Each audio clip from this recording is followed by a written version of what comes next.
મુખ્યમંત્રી ભૂપેન્દ્ર પટેલે રાજ્યમાં ચોમાસાને કારણે ક્ષતિગ્રસ્ત માર્ગો અને પુલોની ત્વરિત અને ગુણવત્તાસભર મરામત માટે સીએમ ડેશબોર્ડ મારફતે સઘન સમીક્ષા કરી છે.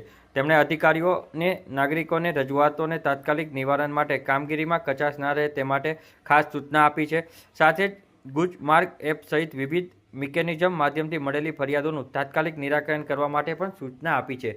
ગુજ માર્ગ એપ પર 3 દિવસમાં રજીસ્ટ્રેશનની સંખ્યા 164% જેટલી વધી છે. મુખ્યમંત્રીએ તમામ મરામત કામોની સાઇટ વિઝિટ, ક્વોલિટી ચેક અને ટ્રાફિક ડાયવર્ઝન માટે યોગ્ય વ્યવસ્થા રાખવા પણ નિર્દેશ આપ્યા છે. વરસાદ ના હોય તેવા દિવસોમાં પણ મેન પાવર વધારીને કામ ઝડપથી પૂર્ણ કરવા તાકીદ કરી છે. ખાસ આ બેઠક મુખ્યમંત્રી ભૂપેન્દ્ર પટેલે સીએમ ડેશબોર્ડ ખાતેથી યોજી હતી અને જરૂરી માર્ગદર્શનો અને સૂચનો પણ આપ્યા હતા. સાથે જ જો વાત કરવામાં આવે તો રાજ્યમાં હાલ જે પ્રમાણે રોડ રસ્તા છે તેને લઈને પણ મુખ્યમંત્રી ભૂપેન્દ્ર પટેલે તાત્કાલિક કામગીરી કરવા માટે જરૂરી સૂચનો આપ્યા હતા.